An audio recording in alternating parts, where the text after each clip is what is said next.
আমাদের মুসলিম সন্তানদের কোরআন দিয়ে শিক্ষার হাতেখড়ি হওয়া উচিত এবং তাদের ঈমান, আকীদা, তাদের নৈতিকতা, এই শিক্ষাটা আসলে প্রধান শিক্ষা। যদি এটাই বাদ যায় তাহলে সায়েন্স শিখে আমাদের খুব বেশি কাজ হবে না। যদি একজন মুসলিম পরিবারের সন্তান সে তার কোরআনিক শিক্ষা, নৈতিক শিক্ষা এগুলো সুন্দরভাবে সম্পন্ন করে, পাশাপাশি সে জাগতিক শিক্ষা দেয়, যেমন বাংলা, ইংরেজি, পাশাপাশি যে গণিত, সায়েন্স ইত্যাদি, তাহলে এই সুসমন্বিত শিক্ষার মধ্য দিয়েই মুসলিম জাতিসত্তার বিকাশ ঘটতে পারে। তো আমি আমাদের যারা অভিভাবক আছেন তাদেরকে বলবো তারা যেন খুব চিন্তা করেন তাদের সন্তানদের জন্য আসলে কোন প্রতিষ্ঠান ভালো হতে পারে, কোথায় গেলে সে এই সুসমন্বিত শিক্ষা পাবে।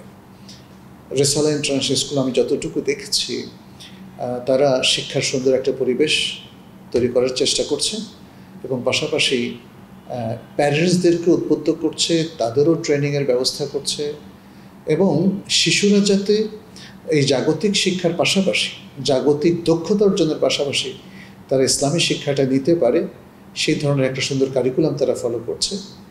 এই জন্যে আমি বলবো যে আমাদের যারা সচেতন অভিভাবক রয়েছেন তারা এখানে আসতে পারেন, দেখতে পারেন এবং এখানে আরও যারা শিক্ষক আছেন তাদের সাথেও পরামর্শ করতে পারেন।